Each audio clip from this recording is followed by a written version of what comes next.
All right, I wanted to make a quick comparison video of this Rolex Oyster Perpetual here on the left. This is reference number 116000, so 116000, 36 millimeter black Oyster Perpetual with the 3130 movement.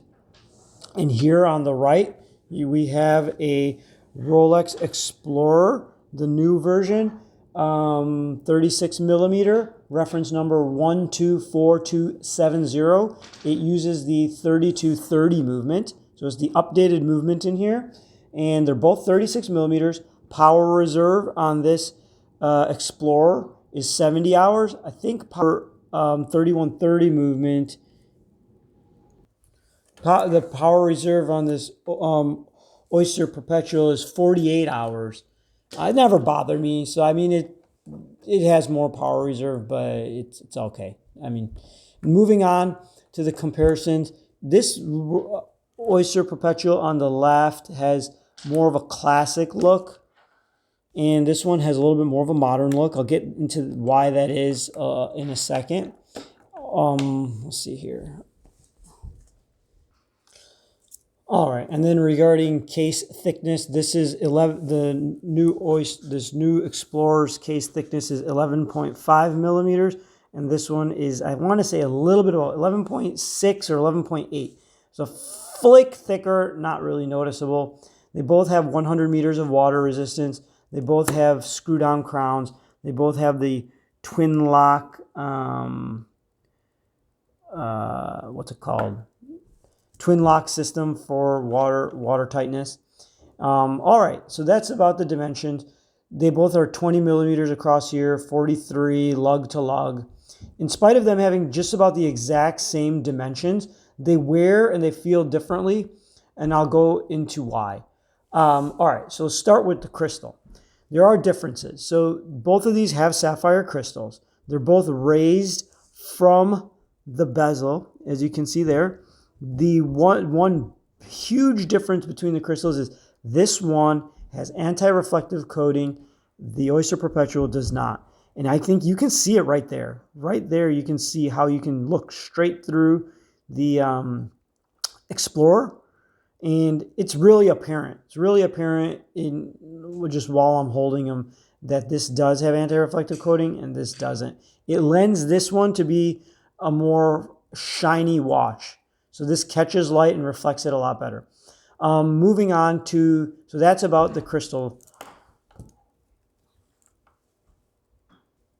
Other than that, the crystal diameter is exactly the same. I just measured them at 30 millimeters. The crystal diameter from 30 millimeters, which I guess that corresponds to the dial diameter as well. Although the dial on the Oyster Perpetual looks larger, even though it is not, compared to the Explorer one, because the hour markers proportionally are a touch smaller.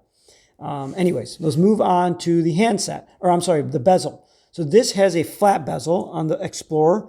I think that's cool. It's really cool. It's a flat bezel, whereas this is a domed bezel. They call it smooth, but I think Rolex is making a distinction between fluted versus unfluted when they say smooth, but this is a flat bezel and this is a domed bezel. It lends the Oyster Perpetual to looking more like a classic watch, a little bit more timeless. I wouldn't say timeless, a little bit more old style. This one looks a little bit more modern, and so there's a difference between the bezel itself. So there are all these little design differences that make this one a little bit more modern and sleek and shiny and flashy, and this one a little bit more not, I wouldn't say subdued, but a little bit more understated, a little bit more classic look to it. And a couple of the factors we've gone through so far is the anti-reflective coating and the flat bezel versus the domed bezel, and the hour markers being a little bit larger in proportionally than this Oyster Perpetual. That lends it for this to be a little bit more modern, a little bit flashier, and this one being a little bit more of a old-time classic look. Let's move on to the dial itself. So looking at the dial, this has a highly reflective glossy dial on this Explorer right here. and it just totally reflects. If you look into it, it's super lacquered, high gloss, whereas this Oyster Perpetual has a sunburst dial. Personally, I preferred the sunburst dial. I had a 40 millimeter Explorer briefly with the same high gloss dial, and I did not like it because proportionally, I feel like too much of the dial was exposed in relation to how much of the dial surface area was taken up by the hour markers, text, hands, and I found it distracting. On this 36 millimeter, I don't notice it that much. Also, because there is no anti-reflective coating on this one, it also doesn't reflect light off of the sunburst dial nearly as much as this anti-reflective coating allows all of the light to be reflected off of that high gloss dial, as well as the the shiny hour markers. So that's regarding the dial. This is a sunburst dial, not nearly as reflective of this high gloss dial, although they both look incredible. If I had a choice, I would have wanted maybe this Explorer to have a super velvety, inky black dial that didn't let anything reflect. One of my Grand Seikos has that type of dial, and it's really neat. But anyways, I don't mind it. It's pretty cool. Moving on to the handset. So the handset on this Explorer obviously has the Mercedes hands, similar handset styling that comes on the Submariner. So Mercedes hour hands stick a minutes hand, and then the seconds hand has a counterbalance little circle on the end, and then the lume pip here. Very, very cool. And then also the seconds hand on both the Oyster Perpetual and the Explorer reach right up to the minutes track. It does not impose on the minutes track, but goes right up to the edge of it, and I really like that in terms of design cue. As far as the minutes hands go, it reaches right up to the minutes tracks as well on the Oyster Perpetual, as well as the Explorer. The Explorer's minutes hands is a touch shorter than the seconds hand, and here we can see when it comes around if it is or isn't. I want to say it is. Let's see here. Anyways, we'll take a look there. Hold on. Here it comes.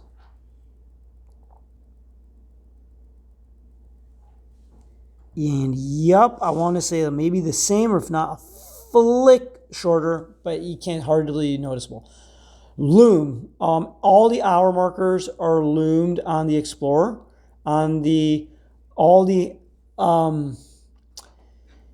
hands are lumed on the Explorer as well. The Mercedes, the stick, and the lume pip on the second hand. On the Oyster Perpetual, all of the hour markers are lumed except for the 12 o'clock where they put the large Rolex logo. Here they just printed the small low Rolex logo and have a lume triangle. The seconds hand is not lumed on the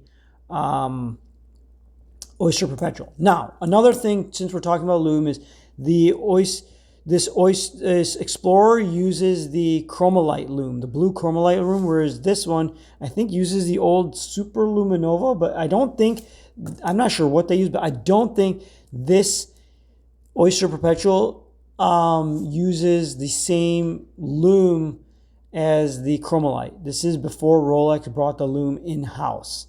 Let's try to do some lume shots here of both of them. From what I've read online, I believe the old lume actually had better performance. Although the Chromolite is still very good. It's really blue. This one is more green. Let's go see if we can do some lume shots here. And there, yep, I think I'm right.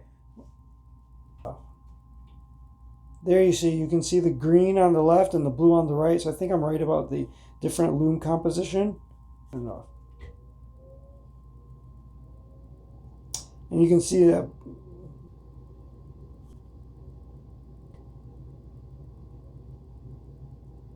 turn it up.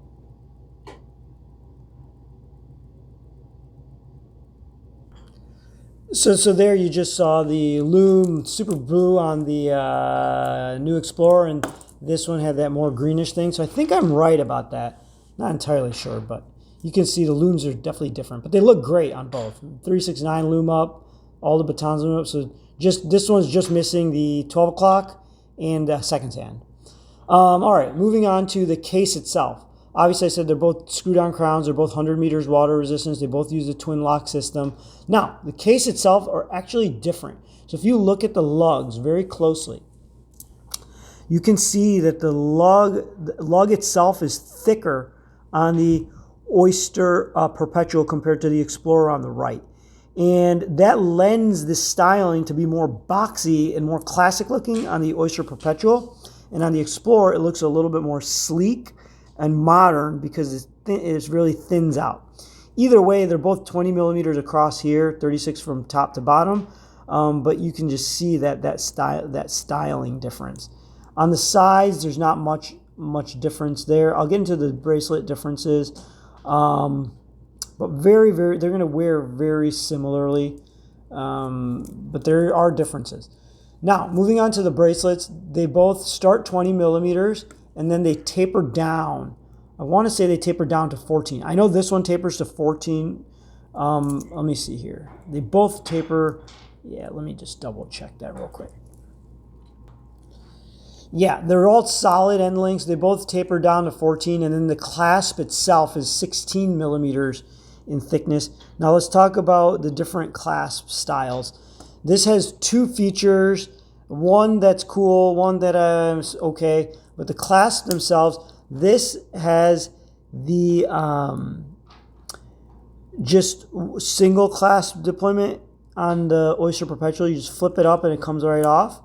And then whereas this one on the clasp has this, you got to lift this piece first. You can get your you can get your fingernail under there, lift this piece, flip it open, and then you can open it up. It looks cool and is nice, but I don't like that.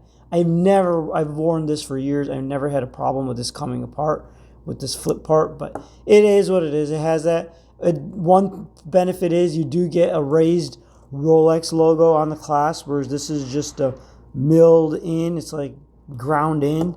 Now let's look internally. The clasps are very similar. This does have that 5 millimeter extension. This one does not. The Oyster Perpetual is not. The Explorer, you can do that 5 millimeter. You pop it out and then you can flip it down. You get extra 5 millimeters without any tool adjustment. I'm not sure how much I'll ever use that. They almost never felt the need to use that on the other watch, but I think it's cool that it's there, and then it's there. And so those are clasp differences, and I think that just about sums it up. A couple other things regarding styling that I really like about both of these is the minute track. I hate that redundancy with the hour markers. I don't think it looks good at all. I think this minute track looks super sharp. On this Oyster Perpetual, they're just a little heavier. They're all ticks, but just a touch heavier at each hour. And I think that's great as well. I like both. One more thing. On the crystal, on this Oyster Perpetual, you can see the, it's hard to see, but there's a Rolex logo etched into the crystal itself. I couldn't quite, maybe my eyes are not as good as they used to be. I couldn't find that on my Explorer. I don't know if they etched them in on these Explorers or the new crystals anymore, but this one does have that little Rolex crown etched into the crystal. I'm gonna look here for a second, looking for it one more time, and I do not actually see the etched logo in the crystal. Maybe they've done away with it. Maybe it was because of the anti-reflective coating. I don't know, but I can't find it. On this one, there is an etched logo in the crystal. There you go. Those are the differences. Very, very similar. Both dimensionally are just about the exact same. It really boils down to that anti-reflective coating, the styling of the hour markers, the reflectiveness of the dial, the bezel being flat, and the lugs being slightly thinner. But other than that, it's pretty much very similar. You're going to wear similarly, but a little bit different. I think they're both really cool. For Perpetual, just because I've had it for so long. But this may grow on me. I do prefer double batons at the 369 compared to the 369 itself. But I definitely will take a 369 over the exact same hour markers all the way through. I really like that the 369 and the 12 o'clock are all distinct and different from the other hour markers. It lends its legibility at a glance to be much easier, at least for me. So there you go. Thanks for watching. Hopefully you found this helpful.